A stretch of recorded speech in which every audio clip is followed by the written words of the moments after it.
¿Qué tal? ¿Cómo están ustedes? Muy buenas noches, bienvenidos a Estado Nacional Prime.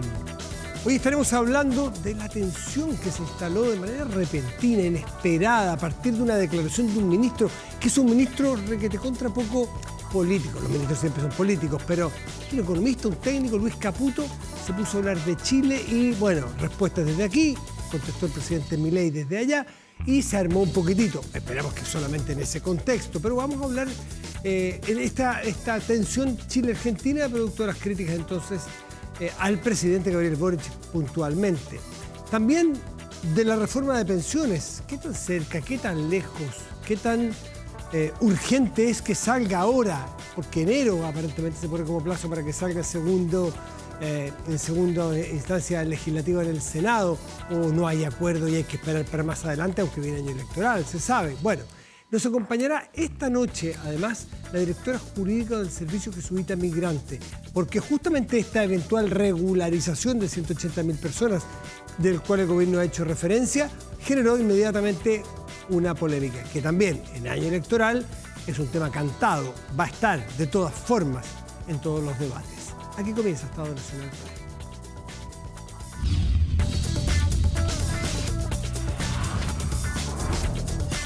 Estado Nacional. Y saludamos a nuestros invitados de esta noche, nuestros panelistas, el señor Marcos Barraza, exministro, dirigente del Partido Comunista. Marcos, buenas noches. Buenas noches, Matías. Gracias por acompañarnos. Cristian. Y Cristian Valenzuela, que es director de comunicaciones del Partido Republicano. Cristian Valenzuela, muy buenas. Muy buenas noches, muchas gracias por la invitación. Les quiero plantear a los dos, antes de entrar al caso mismo, que traten de ustedes con su experiencia política y cuán apropiado es, insisto, alejándonos del caso en particular y del nombre propio, de los nombres propios, que los gobiernos o los ministros empiezan a hacer críticas, análisis y agresiones a veces a otros, al país limítrofe. Marco Barraza. No, yo creo que claramente es absolutamente inconveniente, improcedente. La relación de Chile con Argentina en términos de países limítrofes, de visiones de Estado, de hermandad, ha sido una construcción de larga data. Desde la transición, desde el año 90, que se viene cultivando un vínculo donde, indistintamente de la orientación ideológica de los gobiernos de Argentina, el Estado de Chile ha puesto por delante el interés mutuo, la buena vecindad. Pero la conducta de Milei, con una retórica pendenciera, bravucona, trastoca ese vínculo que debiese ser un vínculo de mejor entendimiento. Yo creo que altera las relaciones bilaterales. ¿Entra al corazón de las relaciones? Sí, o sea, ¿Sí? A ver, que el presidente de la República, que sus ministros de Estado, porque esta no es una conducta aislada, ya la ministra Bullrich había incurrido también en descalificaciones, en ofensas gratuitas, en falsedades respecto de la política en Chile o la situación nacional, y que sean respaldadas por el presidente Milei, claramente daña las relaciones bilaterales, pero además traspasa una sensación de desafecto, de animosidad encontrada entre pueblos que debiesen tener mejores. O sea, lo esperable de un presidente de la República es que, sobre todo cuando los países son limítrofes, promueva el entendimiento, las buenas relaciones, indistintamente de las diferencias ideológicas, pero no es el caso de Milei. Cristian, ¿cómo ves tú, de general a particular, de generar estas relaciones entre líderes que se hablan, se mandan recados por la prensa, por los Twitter, etcétera, y después cuánto afecta a la relación directa? No sé, que es difícil aislar la situación general del caso particular cuando, por ejemplo, se hace referencia a agresiones. Yo no sé si Marcos va a aceptar que yo le diga comunista y lo considero una agresión. Yo creo que no lo considera una agresión, yo creo que es parte del orgullo. Si alguien a mí me dice, usted es republicano, yo con orgullo lo visto sacarse. Entonces, ¿no viste una adjetivación de Caputo? Esta frase en particular es una reflexión política, una crítica política. Crítica política, y a mí lo que me llama la atención de esto, o sea, hay estilos y estilos, ¿no? Uno puede compartir el estilo, pero decir que es una agresión primero, yo creo que no es una agresión. Pero tuviste que hubo una, en el caso de Luis Caputo, el ministro de Economía, hubo una descripción errada, porque no milita el Partido Comunista. No, dijo prácticamente comunista, o sea, está al pie de la letra. Que es un comunista que está por hundir el país, pero... Es prácticamente comunista, quiero poner el acento en eso, lo primero. Entonces, yo no lo considero una agresión, y luego hay una calificación respecto al país. El presidente Boric, no como diputado, porque tenemos hojas y hojas de mensajes como diputado o como candidato presidencial. Como presidente, ha emitido críticas a otros presidentes en ejercicio. Lo hizo con Bolsonaro, lo hizo con ¿cómo se llama? La presidenta Boluarte. Se metió directamente en las relaciones con Perú y tuvo un conflicto que duró más de un año y después se reconciliaron porque él estaba del lado en la situación de lo que había pasado con Castillo. Entonces, su comportamiento no ha estado en la línea de lo que él declaró hoy día. Dice, los presidentes pasan, los países y los pueblos quedan. Bueno, respecto de Perú, respecto de Brasil con Bolsonaro, con Maduro yo estoy de acuerdo con la crítica, entonces no me voy a sumar al coro de la crítica, pero a Maduro lo ha tratado muy mal, a Ortega también. Al presidente Trump creo que no fue en ejercicio, por lo tanto es distinto, pero un adjetivo de que es un criminal que tiene que ser condenado y va a asumir en 20 días más, 30 días más en Estados Unidos. Al presidente Bukele lo mismo. Entonces también miremos la propia historia del presidente como presidente en ejercicio. Y luego el fondo del asunto. Yo al menos considero, y ahí seguramente con Marcos vamos a disentir, que todo lo que dijo es verdad. Yo considero que el presidente Boric, o sea, no es militante comunista, pero es bastante parecido y cercano en las ideas, tiene ministros, ejerce... ¿Está a punto de hundir el país el presidente Boric? Bueno, en mi consideración el país está a punto de hundirse, por supuesto. Si los datos, no son opiniones estos, son datos. El peor gobierno desde 1990, hay otra cifra un poquito más lejana, pero midamos de 1990. El peor gobierno con el peor desempeño económico puede llegar a ser este gobierno. Si es que cae en el 1,7, porque está entre 1,7 y 1,9 de crecimiento económico. El de Bachelet fue 1,8. Si no es el más malo, pega en el palo. 120.000 inmigrantes ilegales, desempleo, o sea, una serie de condiciones que, a mi juicio, están llevando a Chile al precipicio en esta condición. Lo que hizo el ministro Caputo al referirse a un militante comunista, aunque haya sido errado, ¿lo hace como una descripción a tu juicio o como un intento de adjetivar y agredir? A ver, para que no nos engañemos ni nos vendamos paila entre gitanos. El uso de la palabra comunista en el caso del ministro Caputo, de la palabra zurdo en el caso del presidente Milei, no es un halago.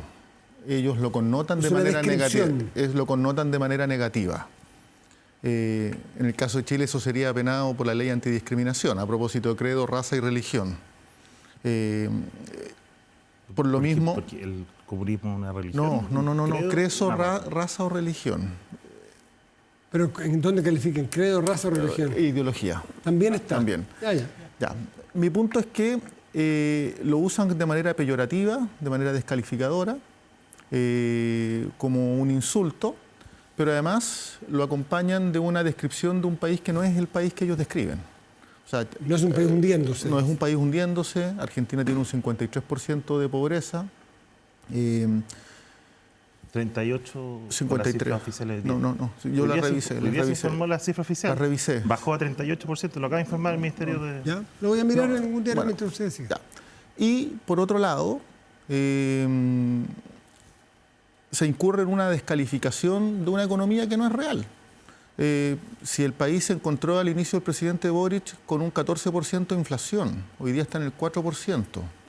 Casi llegando al 5%. Sí, o sea, pero disminuyó 10 puntos. 8,8% acumulado. Sí, y con una ausencia de crecimiento significativa, con una deuda pública espantosa, con cuentas fiscales bien dificultosas. Datos, del INDEC, oficial de Argentina, primer semestre 52,9 pobreza, el de ahora, el del tercer trimestre, 38,9. No ha terminado el... No, está bien, pero estoy dando cifras. Sí, para que ustedes parcialmente tenía la razón. Para el técnico, además, porque no es político, es técnico. Sí, 52, y algo es 53. Es mucho. Es mucho, es brutal. Con una política de shock que es muy violenta en términos económicos y de derechos sociales. Ahora, pero volviendo a la situación de Chile, es evidente que el presidente Milei tiene una retórica pendenciera, bravucona, que altera la buena vecindad. La respuesta de Chile es una respuesta correcta. No dejar pasar inadvertida, de manera inadvertida la ofensa. Vía Cancillería. Vía Cancillería. Y lo que dice Cristian, cuando el presidente... Ahora, lo que yo creo que es problemático es que lo que debiese ocurrir es que el sistema político al unísono, incluido el Partido Republicano, tomara posición por el Estado de Chile. Y lo que hace el Partido Republicano es más bien sumarse al coro de detracciones gratuitas de Argentina, en este caso del presidente Milei. Con el agravante, pero para terminar, ¿tú crees que los partidos debieran defender al presidente de la República cuando reciben opiniones desde fuera? Con el agravante, y este es muy importante, de que no es primera vez que el presidente Milei incurre en este caso es ofensas verbales. Pero en el pasado, acuérdense ustedes de que el canciller no fue al Vaticano a la conmemoración del Tratado de Paz y Amistad entre Chile y Argentina. Es una señal inequívoca de una política inamistosa. El mismo gobierno de Argentina de Milei instaló paneles solares en territorio chileno. Yo no escuché al Partido Republicano hacer remilgo de aquello. Y eso es soberanía nacional. Entonces, lo que tenemos es una derecha, en el caso de Chile, que con su propósito de imputarle agresiones gratuitas al gobierno, es capaz de alinear posición con ofensas que no corresponden.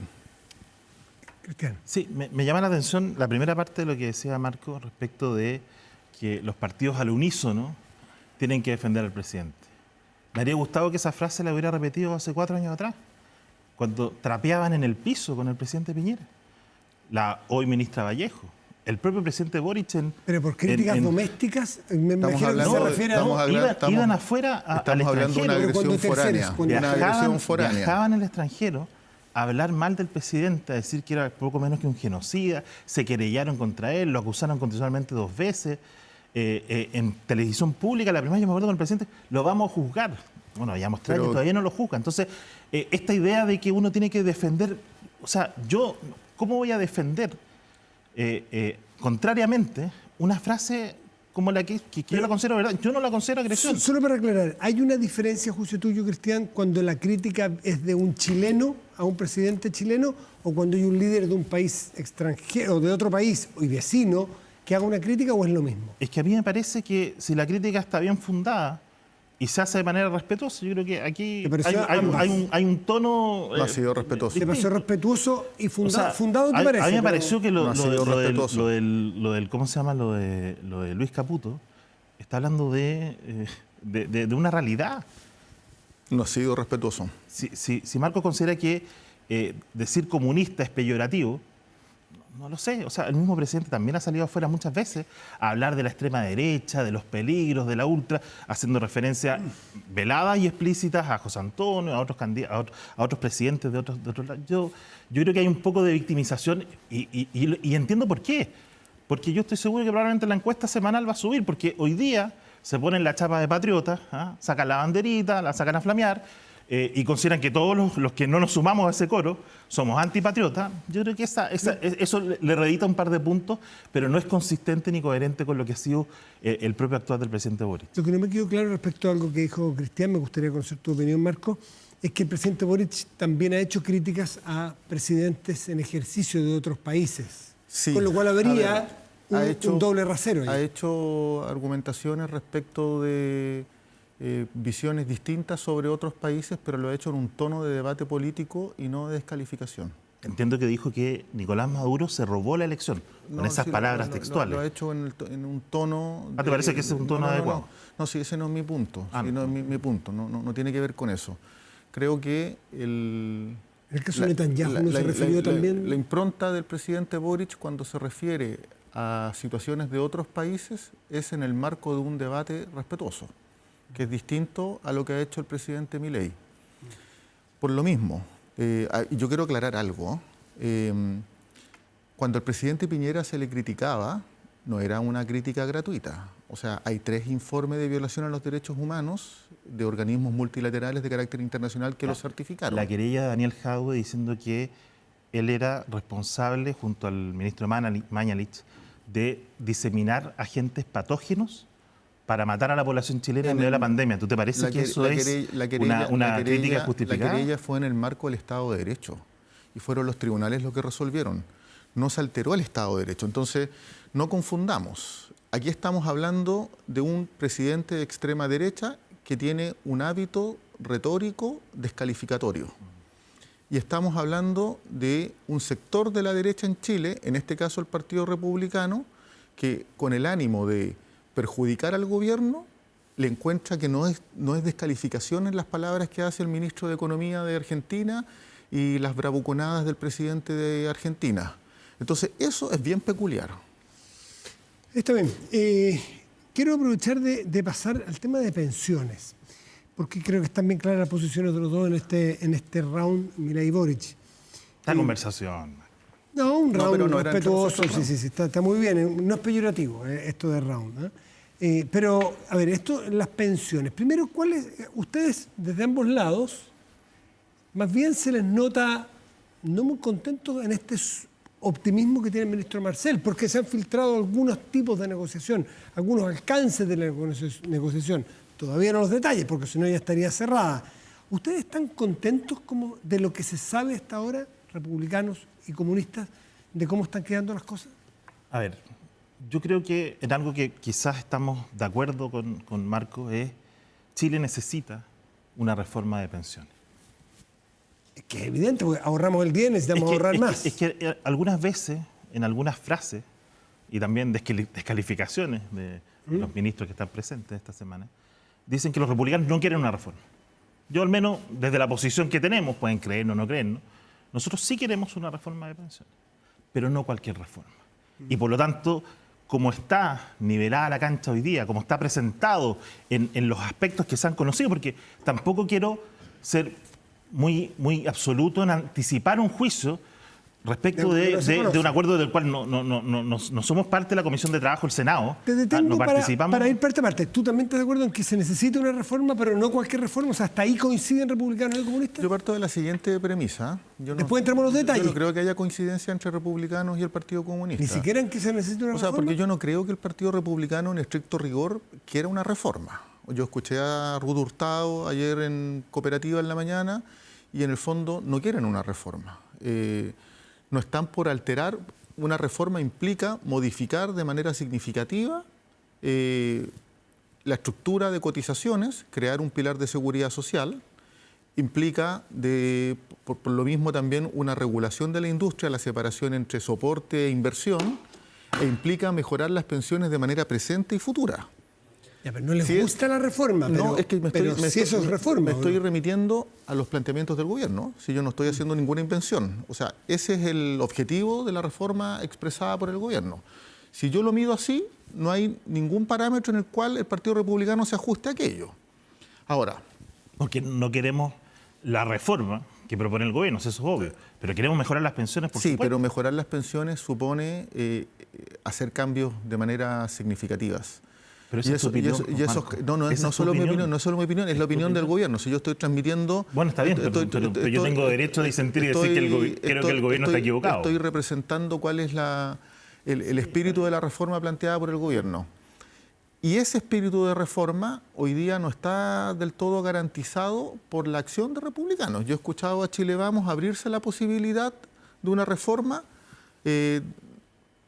destinando un 2% a un pilar de seguridad social, un 1%, un 0,5% plantean ellos, sí, a solidaridad entre hombres y mujeres, en el fondo un 3% un pilar de seguridad social. Está en debate si es la licitación del stock de afiliados o la separación de la industria en soporte e inversión, alternativamente. Está por verse cuáles son las tasas de reemplazo, porque si la reforma se traduce en que se van a incrementar 5.000 pesos en las pensiones, claramente que es insuficiente. Es distinto hablar de una UF por cada 10 años cotizado, generando una transferencia monetaria que en los hechos permite hablar del 35% de la tasa de reemplazo, tal como lo propuso el informe técnico de la comisión que se trascendió entre ayer y hoy día. Son líneas rojas. No. ¿El reparto? Es que en esa línea, por supuesto, la reforma que quiere el gobierno nosotros no estamos de acuerdo.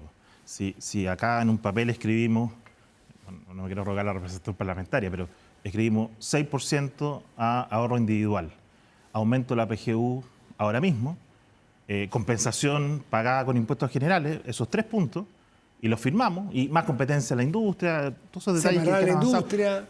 Lo firmamos por acá. separar la industria? Lo firmamos acá. Yo estoy porque haya más competencia. Ya, pero eso por implica supuesto. separar la industria, implica distinguir soporte de inversión. ¿Están por eso? Porque No, las yo AFP no estoy- yo están. estoy porque Las mismas el AFP que han sistema, invertido 17.000 millones de acuerdo a los datos del 2023 en mejorar- publicidad para defender el sistema actual. Yo estoy por mejorar la competencia del sistema para tener mejores pensiones.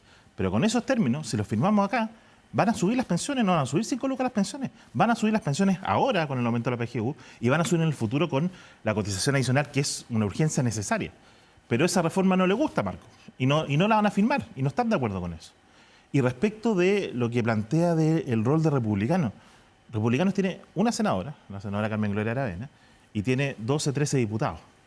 No tenemos ningún margen para boicotear, para vetar, nada. Lo único que hemos nosotros levantado Rojo la Evo. voz ha sido decir, aquí los chilenos... Sí, pero es de la misma corriente. ¿Rojo Edwards? No lo reconoce Rojo como Edwards, propio. no, él tomó un camino propio, se fue. Sí, social cristiano, Sí, incluso. no. Es más radical que ustedes. No lo sé, no lo sé encasillar, pero ese no es el tema hoy día. El punto central es, nosotros no tenemos ninguna capacidad de frenar esto. Nosotros ponemos un punto en la mesa que a mucha gente que no es republicana le hace sentido. Cualquier cosa Le que no hace sea sentido. 6% a la capitalización individual, ¿ustedes no participan con sus votos? No, cualquier cosa que implique que los ahorros de los chilenos no vayan a sus cuentas individuales, Eso es. no, porque se pueden hacer muchas cosas más. Si aquí no ha estado sobre la mesa, todos discuten sobre el bono tabla y el 0,5, 0,4, 0,3. sí. Esos son 400 millones de dólares. Sí. ¿Ah? Marcos fue ministro, conoce cómo funciona el Estado. El Estado tiene un presupuesto de 92 billones de dólares, 92 mil millones de dólares. El 400 millones de dólares son el 0,5% de ese presupuesto. Argentina, tanto que lo criticamos, bajó en un 30% el presupuesto de la nación. De 87 billones, alrededor de 67, 66 van hoy día. Estados Unidos, que va a asumir, ha prometido, no sé si lo va a cumplir, 30%. bajar de 7 trillones a 5 trillones, 30%. Yo aquí estoy pidiendo que bajemos, y lo propusimos en la ley de presupuesto, un 0,5% del presupuesto para financiar mañana esto. ¿Cómo se hace? Operadores políticos, programas mal evaluados, una serie de medidas que se tienen que tomar en el Estado, licencias médicas, y que no se hacen hoy día, donde el Estado de Chile crece y crece, Entonces, y no se gasta bien, donde aumentan los ministerios que no hacen la pega. En fin, 6% a cuentas individuales y... lo que es la cotización. Eso estoy tratando de resumir Claro. el planteamiento de ustedes. El 6% completo a las cuentas de las personas y financiar los bonos tabla o las compensaciones entre hombres y mujeres. Aumento de PGU, aumento que también hay que tener cuidado ahí con los incentivos, pero... con pero- recorte del gasto público. Ese es su sí, planteamiento. Por supuesto. Marco. No, lejos de ser una solución. Yo creo que en el fondo esa posición lo que esconde es mantener el negocio de las AFP. En los hechos es eso. O mantener el negocio del Estado y no rebajarlo en nada. Si el Estado no tiene negocio. El Estado Es un negocio. O sea, cuando se, El Estado es un cuando se negocio, discute Marco, sobre la disminución, perdón, el cuando Estado se es un discute negocio sobre la también para el Partido disminución de los Comunista. programas sociales, digamos Los cuáles operadores programas políticos sociales. que están Queremos en los cerrar el programas. Senama, Cada uno. queremos cerrar el Senama, queremos cerrar el Servicio Nacional de Discapacidad, que son programas sociales. ¿Cerrar o mejorar, pulir, perfeccionar? Sí, pero no es con una retórica vacía. Sí, la eficiencia en el Estado es muy necesaria. Un peso que se gasta mal es un peso que no llega al persona destino social que necesitada. corresponde, si eso no está en debate. Pero construir una retórica en el sentido de que las pensiones se mejoran eficientando los recursos del Estado es falaz. ¿Cuánto cuesta? O sea, lo que debiese Marco, ocurrir, o sea, ya el Estado, a través de la PGU, financia lo que no hacen las AFP. Y voy a poner déjame hacerte una pregunta en buena lid. ¿Cuánto cuesta la reforma de pensiones? ¿Tú has visto el informe financiero? Quiero plantear lo siguiente. ¿Cuánto cuesta la reforma de Mira, pensiones? Más o menos. En octubre, No te quiero pillar, pero- en octubre del 2024 se pensionaron 7.715 mujeres. La media de las pensiones autofinanciadas fue de 46.000 pesos. Si no fuera por la acción del Estado a través de la PGU, tendrían 46.000 pesos. Las autofinanciadas. Sí. 7.320. ¿Hay promedio de meses ahorrados? 7.300. Sí, lo que pasa es que las mujeres tienen más lagunas. Sí, por supuesto, por eso es la pregunta. Sí. 7.327 hombres. La mediana, 155.000 pesos. Las utilidades a septiembre del 2024 de la industria de la AFP es de que es erróneo decir industria, porque no producen nada, solo especulan. Son 473.000 millones de pesos. ¿Tú sabes cuánto cuesta entonces lo que quiero decir es que claramente al llegar más recursos al sistema de AFP es mantener pensiones de miserias. Y lo que requieren las personas en el presente es de un mejoramiento de las pensiones ahora, no más adelante. Dos datos. Entiendo que la reforma, puedo estar equivocado, está en torno a los 2.500, casi 3.000 millones de dólares el costo de este paquete. Esta semana se aprobó el reajuste del sector público con 300 millones para el año 2024, 2.000 millones para el año 2025 y en régimen 1.800 millones de dólares, que incluye aumentos de sueldos para todos, que para los impactan sueldos altos, 930.000 personas. Sueldos altos y sueldos bajos. De manera directa e indirecta. Bono de término conflicto, un conflicto que duró una semana, un bono millonario, una serie de granjerías, de bonos, de beneficios. Entonces, la magnitud de esa reforma de pensión a la cual apunta Marco, ¿Un Estado capturado, gente, ves tú? es un Estado totalmente capturado. No, pero mira. Entonces, pero déjame terminar el segundo punto que también es importante. Y en el desafío de la compensación de las mujeres hay un dato que no se considera. Ustedes saben por qué muchas de esas mujeres tienen una pensión mucho menor, es porque el Estado, a los profesores, a los cuidadores y a una serie de oficios, les subdeclara su sueldo base y le paga mucho menos de la cotización que corresponde porque se lo dan en Marco puros Cristian, variables. vamos a hacer una pausa. Yo quiero decir algo antes de la pausa. Bueno, espera nuestra invitada. El porcentaje de reajuste del bono del sector público, que yo felicito al gobierno por llegar a un acuerdo, fue de 4,9% nominal.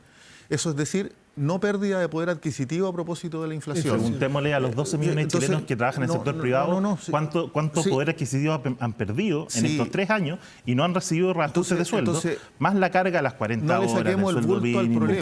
No le saquemos el bulto al problema, porque argumentar sobre los programas sociales, argumentar sobre el reajuste del sector público es elusivo y evitativo del problema de fondo, que las pensiones son de miseria. Vamos a hacer una pausa, tenemos más temas, tenemos una invitada. Estamos de vuelta aquí en Estado Nacional y bueno, y vamos a presentar a nuestra invitada. La anunciamos, ahora la presentamos. Es Gabriela Hilliger, que es directora jurídica del Servicio Jesuita Migrante. Gabriela, buenas noches.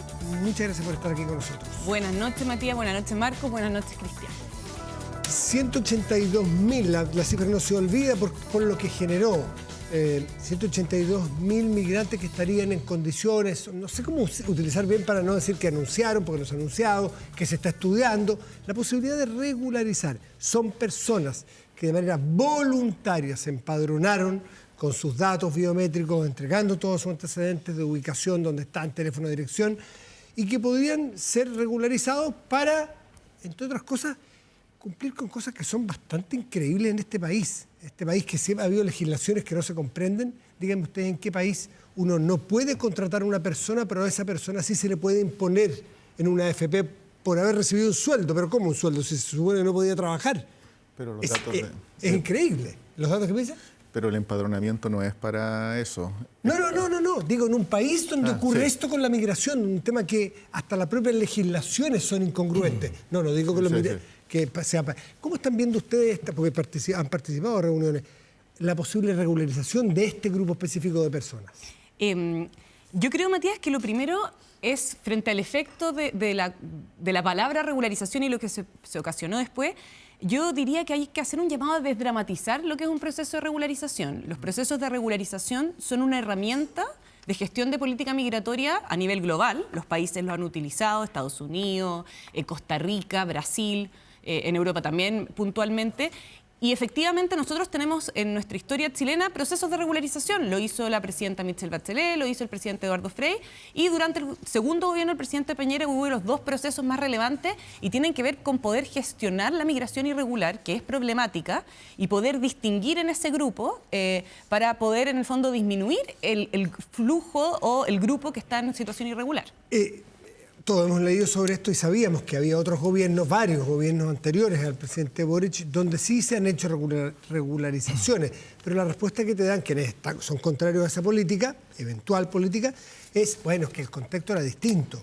Con el flujo migrante que ha llegado, básicamente por la crisis venezolana, digo básicamente que es lo que ha hecho la gran diferencia, es muy distinto hacer regularización en un contexto más natural y más, comillas, normal, porque lo de Venezuela es anormal, una dictadura de esas características. ¿Tú encuentras razón a esa argumentación?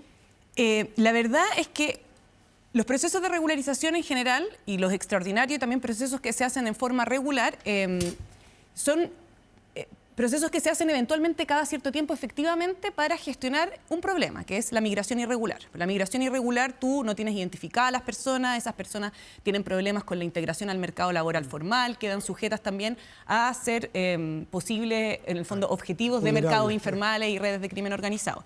Entonces, en general, cada cierta cantidad de años se hacen estos procesos de regularización, no solo en Chile, en varios países, en el fondo.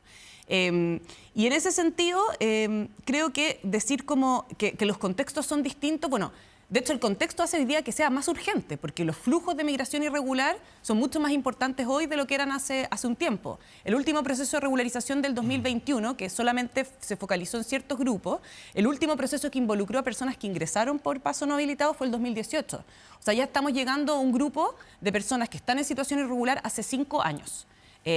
Y también hay que tomar en consideración que hay ciertas decisiones que se fueron tomando que han aumentado el ingreso por paso no habilitado. Por eso ese grupo va creciendo y por lo tanto eso es urgente hacer alguna gestión o tomar decisiones para poder diferenciar dentro de ese grupo quién podría ser beneficiado ante una eventual regularización, lo que podría traer beneficios no solo para esa persona, sino también para nosotros como sociedad, porque formalizamos a personas que hoy día están trabajando y por otro lado aislamos a aquellos que a lo mejor no aparecen a la luz y que es donde nosotros queremos en el fondo identificar porque constituyen tal vez amenazas para nuestra seguridad. Sí, yo quiero disentir de Gabriela en algunos puntos. Primero, la palabra desdramatizar. Yo creo que hay que dramatizar. Y voy a ocupar una línea en el tiempo. Cuando Marcos asumía como ministro de Desarrollo Social, el 2015, habían 400.000 extranjeros en Chile que representaban un 2,3% de la población total. 10 años después, 9 años después, estamos, según las cifras oficiales, a fines de diciembre del 2022, 1,6 millones, 8,6%. Pero yo diría, y aquí la Gabriela sabe mucho más, que yo creo que debemos estar sobrepasando los 2 millones de extranjeros en Chile y perfectamente el 10%, casi 11%, que nos hace porcentualmente... 10% de la población total. De la población total, que nos hace porcentualmente, junto a Costa Rica, en los países con mayor proporción de personas extranjeras en el país. Entonces, eso es un drama, ¿por qué? Porque es un cambio demográfico explosivo en muy corto tiempo. Y eso genera, déjame terminar, son 2 puntos nomás.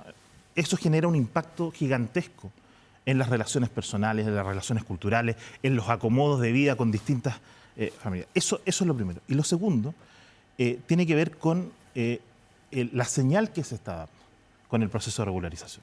Porque, si no me equivoco, y también Karina me puede ayudar ahí, este va a ser el proceso, o lo que se presupone, el proceso de regularización masiva, no acotada, masiva, 180.000 personas, más grande de inmigrantes ilegales.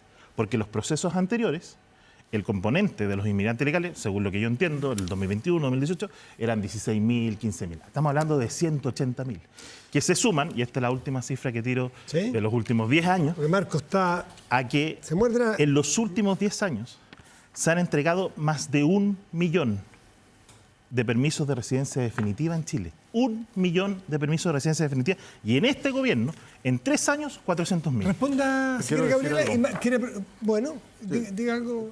Antes de que Gabriela... Sí, por supuesto. Estuve 2 semanas estudiando los datos, espero no haberme equivocado. Por eso fue tan breve. Hay imprecisiones, sí. Hay imprecisiones. Sí. A ver. ¿Grave o menor? Mira, yo lo siguiente. En América Latina, desde el 2000 a la fecha, han habido 92 procesos de regularización. Y son procesos que tienen profunda justificación, porque cuando población migrante se desplaza, genera enraizamiento en el país donde se asienta, vínculos laborales, vínculos familiares, evidentemente que regularizar con los efectos positivos que eso tiene, es más provechoso que mantener la cifra negra informal. Ese es un dato. ¿No es efecto llamado? No.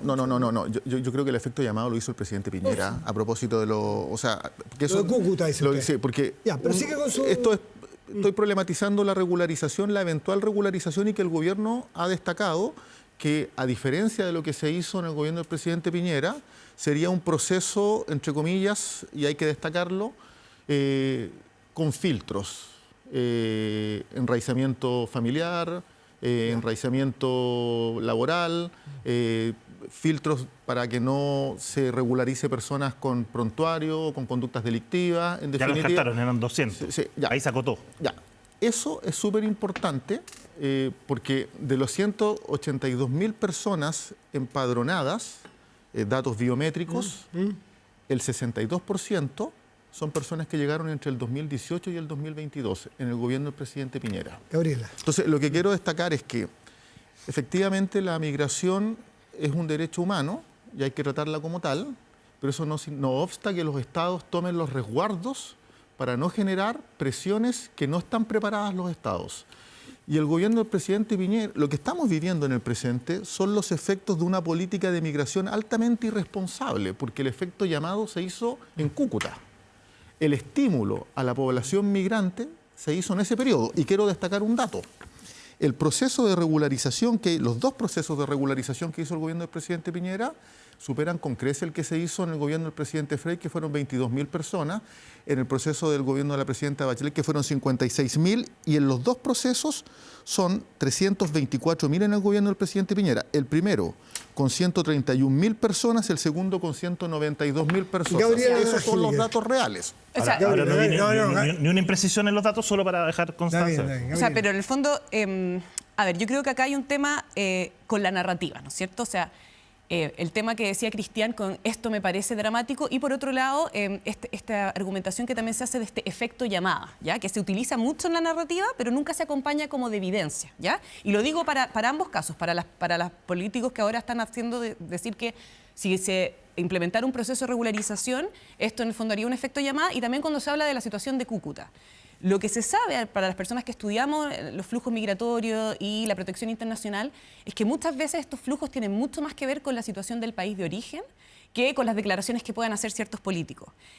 Los procesos de regularización, y esto... ¿No se produjo un efecto llamado después del... No hay evidencia de que lo podamos Piñera? decir. Aparentemente lo más decisivo con respecto a la situación de Venezuela, y eso habla también de los flujos importantes hacia Estados Unidos y otros países, donde los políticos han sido muy duros en decir no vengan, ¿ya? La vicepresidenta Kamala Harris les dijo no vengan, y los números y los flujos hacia Venezuela y la situación que está en el tapón del Darién hacia Estados Unidos es dramática. Entonces, yo entiendo que, y aquí lo que quiero defender es decir, yo creo que en el tema migratorio lo que decía Cristian es cierto. Nosotros como país hemos recibido flujos muy importantes en un periodo de tiempo muy breve. Y eso genera fricción. Eso es difícil y no hay que tapar el sol con un dedo, y tampoco en el fondo requerimos discursos generales que decían que todo esto es bueno, todo esto es fácil. No lo es. Ahora, una cosa es eso y otra cosa es caer en decir, cuando queremos implementar políticas que se preocupan de poder gestionarlo y que debieran generar consensos transversales. Entonces, en vez de estar discutiendo, a ver, ¿quién tiene la culpa de los flujos migratorios? La verdad es que si nos concentramos en eso no vamos a llegar a una respuesta precisa. Probablemente a partir de la experiencia comparada lo más decisivo sea que lo que está sucediendo en Venezuela, que ha tenido una crítica transversal de parte de los políticos, pero a la vez cuando decimos, ok, ¿qué hacemos entonces con esta población que viene huyendo de una situación donde hay violación generalizada de sus derechos, donde en el fondo hay elecciones que no son democráticas, no se respeta el Estado de Derecho? Todos, la clase política tuvo un consenso con eso, salvo ciertas voces aisladas, pero resulta que al momento de tomar decisiones con respecto a eso, aquí en el fondo no queremos avanzar. Entonces, en el fondo, mi desdramatización tiene que ver, un proceso de regularización aparece como la decisión más responsable de gestión. Y a mí me gustaría que ojalá tuviéramos un consenso de decir que los procesos de regularización que se implementaron en el segundo gobierno de Sebastián Piñera apuntaban a que en ese momento también eran decisiones responsables, y que a 5 años, con flujos distintos, tenemos que seguir avanzando en eso. Porque siempre vamos a tener que lidiar con que la migración irregular genera muchos problemas y por lo tanto es necesario gestionarla y acotarla para poder distinguir dentro de ese grupo. Porque en ese grupo, como decía Marco, vas a tener personas que tienen posibilidad de trabajo, que están contribuyendo a la economía y que cometieron un error, infringieron la ley cuando ingresaron, y que eso también tiene que tener un análisis de parte de las autoridades respecto de las decisiones que se han adoptado. Cuando se imponen ciertas restricciones migratorias, el año 2018 los venezolanos ingresaban con documento de identidad. Ingresos por paso de habilitado de ciudadanos venezolanos, 101 ingresos. Al año siguiente se interpone la visa, que además en el fondo nunca se habla mucho de estos temas, pero las personas migrantes, la mayoría quiere cumplir con la ley, por eso participan de los procesos que sea, pero cuando el sistema no es eficiente, no es diligente y se demora años en que te den una respuesta a tu solicitud, en el fondo empujas a que las redes de crimen organizado se aprovechen de la vulnerabilidad de esas personas y ofrezcan vías de acceso al territorio. Gabriela. Un poco la línea de lo que planteaba Marco respecto de lo del presidente Piñera. Cuando yo hablé de 10 años, incluyo al gobierno del presidente Boric, al gobierno del presidente Piñera y al gobierno del presidente Bachelet. Todos son responsables de este resultado, de esta realidad, como dice la Gabriela. Es una realidad porque esto no es algo anecdótico como algunas personas lo parecen ver o desde ciertas oficinas se mira. Esto es una realidad en campamentos. La cantidad de campamentos que ha aumentado en Chile es gigantesca. La cantidad de familias que viven, yo no he visto la última actualización, pero estamos hablando de 1.300 familias, estamos hablando de más de 1.000 campamentos en todo Chile, en zonas irregulares, en condiciones de miseria, donde viven esas personas. Los migrantes en Chile, especialmente los ilegales, como no tienen condiciones de formalidad, tienen que arrendar camas y compartir las camas en el día mientras hacen los turnos de trabajo de noche. Entonces, esa mirada que muchas veces se nos trata de adjudicar respecto de la inhumanidad en la retórica, no es así. Migrar es un derecho humano, esa es la posición del Partido Comunista y me parece bien. Yo defiendo la migración regular. Yo no puedo irme a París mañana e instalarme con mi familia y trabajar libremente y hacer lo que yo quiero. No puedo entrar por la ventana de Estados Unidos, bueno, muchos entran así. Chile, ¿y cuál es el problema? Y ahí diciendo también, la Gabriela debe tener mucha más evidencia, estudios, papers. Yo hoy día lo que miro es, en Chile, en los últimos 3 años han entrado 125.000 o más migrantes ilegales de manera clandestina. ¿Eso es así, de manera clandestina. ¿Eso es así, Gabriela? Ese es el acumulado de... Son cifras oficiales, 55.000 el primer año, bueno, 44.000 el segundo año y van a llegar a ser este año un poco más de 30.000. Esto ha ido aumentando. O sea, yo les decía, el 2018, personas venezolanas que ingresaron por paso no habilitado, 101. Al 2019, con la visa consular, en que en el fondo también había muchas familias divididas, porque había venido uno de los miembros familiares a encontrar trabajo para reunirse con su familia, y la familia llevaba años esperando una respuesta, eso subió a 3.333. Desde esa fecha ha sido un aumento exponencial de los ingresos por pasos no habilitados. Entonces, en general, también lo que se ve a nivel comparado es que las políticas restrictivas, que tienen un efecto simbólico y que se aprovechan de sentimientos muy naturales, en general a las personas, y esto también lo decía Carlos Peña en su columna, lo extraño, lo que no conoce, le genera un miedo. Pero hoy día lo que se ve es un uso de ese miedo natural de las personas y en el fondo una retórica que permite en el fondo construir como enemistad. ¿La política en general está utilizando a los migrantes? Yo creo que a nivel global hay una narrativa que puede producir beneficios a corto plazo a ciertos grupos políticos, pero a la larga lo que hay que pensar es que la migración como fenómeno social ocurre que una vez que los países se constituyen como foco, porque muchas encuestas mostraban dónde van a migrar las personas venezolanas que tienen que salir de su país, donde tengan redes, ¿no es cierto? O donde hay ciertas oportunidades laborales. Entonces, o donde pueden encontrar cierta protección, o sea, los estados de derecho que están funcionando. Entonces, nosotros vamos a tener, y como decía Cristian, estamos llegando a un 10%. Si nosotros alimentamos una narrativa para que sea un grupo de población contra otro, en vez de identificar que hay muchas cosas que tenemos en común, por ejemplo, muchas de las personas con las que trabajamos tienen muchas preocupaciones sobre seguridad. Entonces, yo creo que la gente se permea mucho de lo que ven las autoridades. Si las autoridades no son capaces de proporcionarnos consensos, de llegar a acuerdos para gestionar las cosas de buena manera, en el fondo la gente le permea eso. Y hoy día en la materia migratoria se ve mucha pelea chica. ¿Quién es el responsable? ¿Quién es la culpa? Efectos llamadas. Frases que al final no dicen nada. Decir que se va a expulsar a cualquier persona que ingresó por paso no habilitado no dice nada y genera una expectativa en la ciudadanía que al momento de no cumplirse va a seguir en el fondo desconfiando de la autoridad. No, 3 ideas. Lo primero es que cuando uno dice que la migración es un derecho humano, está diciendo que la migración tiene que ser ordenada, segura y regular. Y lo que ha hecho el gobierno de Chile con el presidente Boric es ir generando los dispositivos a propósito de la inversión pública para ordenar esa migración, legislaciones, son 6 leyes que se han aprobado que regulan la migración. Marco, este es el gobierno la que más expulsión. inmigrantes ilegales ha tenido en la historia de Chile. Pero déjeme terminar, por favor. Ahora, yo no creo que aquí haya que empatar las cosas diciendo de que todos somos responsables. La migración como problema social que presiona las capacidades del Estado de Chile se origina con el gobierno del presidente Piñera. ¿Eso es así, Gabriela? Se origina cuando se promueve una visa en condiciones de anomalía. Creo que se origina con Nicolás Maduro. Pero No. Sí, se origina con el presidente Piñera. Entonces, para terminar, y los números son consistentes. O sea, si hablamos de 325.000 personas que fueron regularizadas sin ningún tipo de filtro, es claramente la intención del gobierno del presidente Piñera de alojar personas de otro país. Yo ahí tenía un punto, Marco. Pero quiero terminar. Quiero terminar. Déjale que responda y vuelves tú. Quiero terminar la palabra, Marco, para que quiero terminar la idea. Lo que pasa es que el empate no es bueno. Y en tercer lugar... Por supuesto que no es bueno. Y eso es lo que nosotros creemos que la autoridad tiene que dejar de hacer. Y en tercer lugar, lo que hemos visto es que se ha avanzado en inversión pública a propósito de ordenar y regular la migración, se ha avanzado en inversión pública a propósito de legislaciones, se ha avanzado en disminuir los flujos migratorios irregulares, pero lo que se requiere es una política de Estado, y yo comparto eso. Porque el incentivo que hizo el gobierno del presidente Piñera claramente era un incentivo a propósito de desbalancear los electorados en Chile. A ver, yo creo que si esa fuera, si hubiera evidencia con respecto a eso, cuando salió el presidente Trump y que durante su primer gobierno tuvo las políticas más duras en materia migratoria con separación de familias, y hay alrededor de 500 niños que todavía no han podido ser reunidos con sus padres. O sea, así de dramático, y las imágenes hubiera frenado la migración. Yo creo que creer que declaraciones más, declaraciones menos, o algo que también ha estado ocurriendo en el debate legislativo, medidas que se focalizan solamente en endurecimiento, hay que gestionar la frontera y hay que proporcionar seguridad con acceso también al territorio de manera eficiente. O sea, si uno ofrece vías regulares, también puede focalizar a aquel ingreso irregular. Pero todas esas medidas disuasivas, en la experiencia comparada, demuestran que mientras más se endurecen las medidas, lo que buscan las personas cuando hay crisis humanitaria, del talante de las que hay en nuestra región, buscan vías más peligrosas para ingresar. Eso es todo.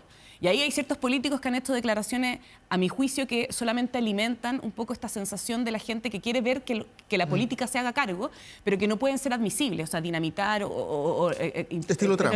En el fondo, ahora, hagas lo que hagas, como lo demostró Trump, cuando hay crisis humanitaria, la migración va a seguir. Entonces tú tienes que pensar bien cómo vas a ofrecer vías para que las personas puedan acceder al territorio de forma regular, cómo vas a utilizar los recursos limitados que tienes para expulsar y que la gente vea que eso se implementa y se ejecuta para que tenga una sensación de que la ley se cumple, pero cómo también vas a distinguir que personas que puedan haber infringido la ley administrativamente al ingresar pueden estar siendo un aporte, y hay que apostar a esa integración. Y eso lo haces incluso en el sistema penal, en aquellas conductas que las sociedades estiman que son las más graves.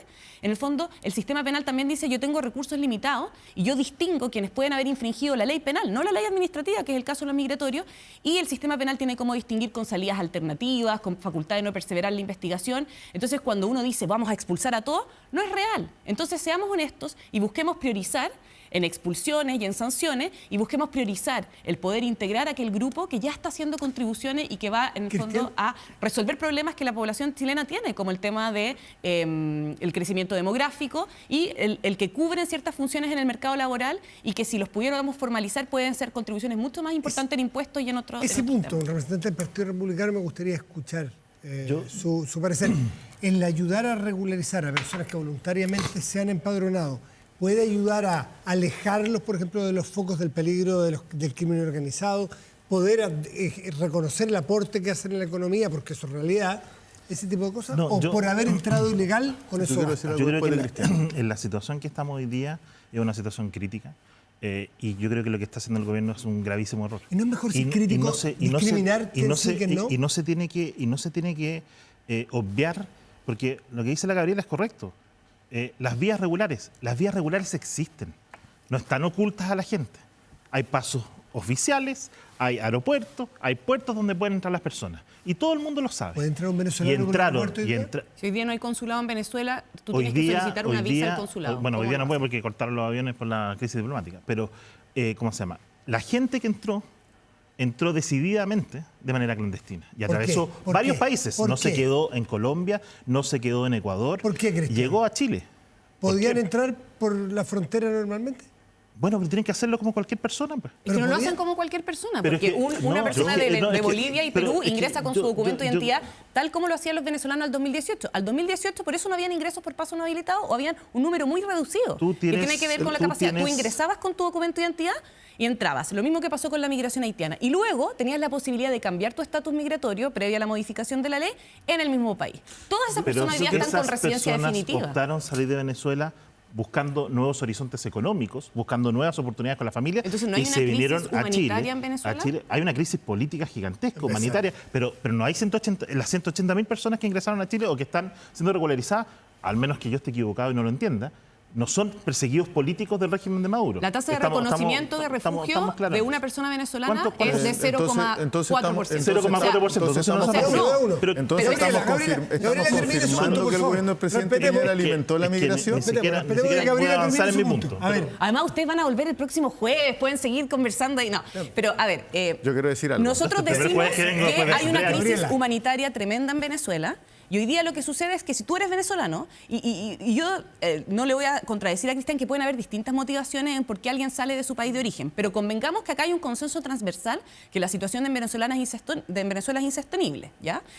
Y va a Muchas ser de esas más personas tienen insostenible persecuciones a partir de políticas, enero. persecuciones que caben dentro de la definición de nuestra ley de refugio en el marco internacional y en el nacional.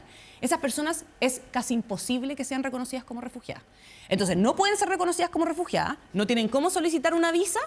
¿Qué es lo que le estamos ofreciendo a esas personas? que no Pese a que podemos, toda la clase política cuando que tenemos hizo a partir de la un 10%, elección... Cristian le contesta breve y Marco. Cuando de su tenemos punto. 10% de población extranjera, no podemos darle más condiciones. Y por eso tiene que Pero cambiar la ¿cuáles son norma. las condiciones ¿Cuál es que el les problema estamos dando que hoy día? a la y tú lo población dijiste- Y venezolana? tú lo dijiste hace 2 espacios atrás. Las autoridades, no las señales de los políticos, las señales de las autoridades. No, para mí la autoridad del Congreso incluye el Poder Judicial, el incluye el Poder subsecretario Ejecutivo. Cordero ha reconocido que fue incapaz el gobierno de hacerse cargo de la inmigración irregular y se pone de rodillas frente a la legislación y dice, la única manera que tengo yo de arreglar el problema es regularizar. Porque han expulsado este año a 1.000 personas. Solo 1.000 personas. Marco Barraza. Destemplada. El subsecretario no se ha puesto de rodillas, no ha hecho ningún reconocimiento Pero de si algo su que no pega corresponde. es evitar que entren al país, No, sí. no Mira, regularizarlos. lo siguiente, los procesos de regularización son necesarios y yo creo que hay que destacar que son necesarios que se mantengan como atribución administrativa del Ejecutivo. En primer lugar, porque si no, no hay flexibilidad ni capacidad de responder oportunamente. Si esto lo queremos convertir en un problema de glosa presupuestaria, estamos en el peor de los mundos, porque le quita margen de acción a la política pública. En segundo lugar, yo creo que debe haber un proceso de regularización, pero un proceso de regularización con los filtros que correspondan, que es vínculo laboral, vínculo familiar y filtro de que personas con antecedentes penales de ninguna manera. Pero yo creo que hay que poner el foco y la reflexión, porque esto también tiene que tener algún efecto pedagógico en la ciudadanía, en por qué es necesario un proceso de regularización o eventual proceso de regularización, porque el gobierno no lo ha anunciado. No. En primer lugar, porque hay un problema en una tasa de envejecimiento prematuro en la sociedad chilena. El 25% de los migrantes son menores de 25 años de edad. Revierte en un problema de Sin duda, envejecimiento prematuro. En segundo lugar, activan mercados laborales. La Sociedad Nacional de Agricultura planteó su punto de vista respecto de que era necesario regularizar por un problema de empleo formal. En tercer lugar... Eso es histórico, el Partido Sí, Comunista con la no, SNA. no, De acuerdo. sí, un dato, una evidencia. Pero Es una evidencia. también evidencia Sí, que es histórico. Sí. En tercer lugar, Los poderosos de siempre. los migrantes pagan más impuestos a través del IVA. Gabriela.